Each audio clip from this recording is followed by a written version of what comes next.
Hi guys, இன்றைக்கி நம்ம இந்த வீடியோவில் என்ன பார்க்க போகிறோம்னா மீன் குழம்பு தான் பார்க்க போகிறோம். மீன் குழம்புக்கு 4 மீடியம் சைஸ் தக்காளி, ஒரு நெல்லிக்காய் சைஸ் புளி எடுத்து நல்லா கொதிக்க விடுங்க. கொதிக்க விட்டு அதை கரைச்சி இந்த மாதிரி எடுத்திருக்கேன் நான். அதோட வேஸ்ட்லாம் எடுத்துருங்க, ஜஸ்ட் வாட்டர் மட்டும் போதும். இதில் 2 டேபிள் ஸ்பூன் அளவுக்கு கார மிளகாத்தூள் நீங்கள் உங்கள் காரத்துக்கு சேர்த்த மாதிரி அளவுக்கு சேர்த்துக்கோங்க. ஒரு 2 டேபிள் ஸ்பூன் கார மிளகாத்தூள், 2 டேபிள் ஸ்பூன் குழம்பு மிளகாத்தூள், அதே மாதிரி 2 டேபிள் ஸ்பூன் உப்பு சேர்த்துக்கிறேன். உங்களுக்கு உப்பும் காரமும் எவ்வளோ தேவையோ அந்த அளவுக்கு போட்டுக்கோங்க. குழம்பு மசாலாத்தூள் மட்டும் ஒரு 3 டேபிள் ஸ்பூனே போட்டுக்கோங்க, நல்லாயிருக்கும். அப்போ தான் உங்களுக்கு குழம்பு நல்லாவே கிடைக்கும். ஏன்னா இதில் நம்ம மசாலா அரைக்கும் போதில் இந்த குழம்பு மசாலாத்தூள் பொடி தான் நம்ம சேர்க்க போகிறோம். இதில் கொஞ்சமாக கொத்தமல்லி தழை போட்டு இதை விட்டுறோம்.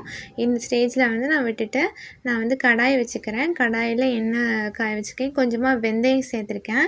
வெந்தயம் நல்லா வதங்கினதும் சோம்பு போட்டுக்கோங்க. சோம்பு நல்லா வதங்கினதும் 10-15 பல் பூண்டு சேர்த்துக்கோங்க. பூண்டு நல்லா வதங்கினதும் கருவேப்பிலை போட்டு நான் அடுத்து வெங்காயம் சேர்த்துக்க போகிறேன்.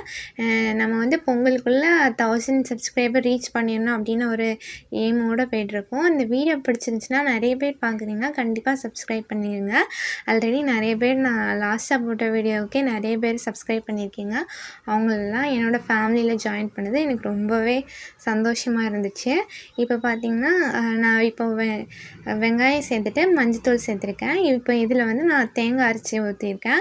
ஒரு அரை மூடி தேங்காய் அப்படியே அரைச்சி ஊற்றிருக்கேன். உங்களுக்கு அப்படியே போனாலும் போட்டுக்கலாம், இல்லை அப்படின்னா வெறும் பால் மட்டும் சேர்த்து நீங்கள் இது பண்ணிக்கலாம். இப்போ நல்ல வெங்காயம் வதங்கிருச்சு. இந்த ஸ்டேஜில் நான் அந்த கரைசல் அப்படியே ஊற்றி நல்லா கொதிக்க விட போகிறேன். நான் இன்றைக்கி குட்டி சங்கரா மீன் தான் எடுத்திருக்கேன்.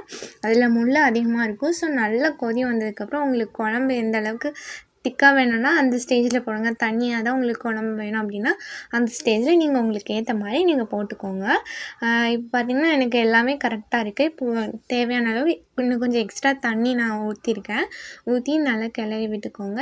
இப்போ நீங்கள் எவ்வளோ வேணால் கிளறிக்கலாம். ஆனால் மீன் போடுறதுக்கப்புறம் உங்களால் ரொம்ப லைட்டாக கிளறிட்டு அப்படியே விட்டுருணும். இப்போ பார்த்திங்கன்னா மீன் கழுவி மஞ்சத்தூள்லாம் போட்டு எடுத்து வச்சுருக்கேன்.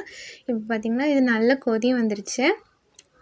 இதை மூடி விட்டு ஒரு 10 to 20 மினிட்ஸ் நல்லா குக் ஆக விட்டுருங்க. பார்த்திங்கன்னா நான் கொஞ்சம் ஃபிஷ்ஷை ஃப்ரை பண்ணுறதுக்கு எடுத்து வச்சுருக்கேன்.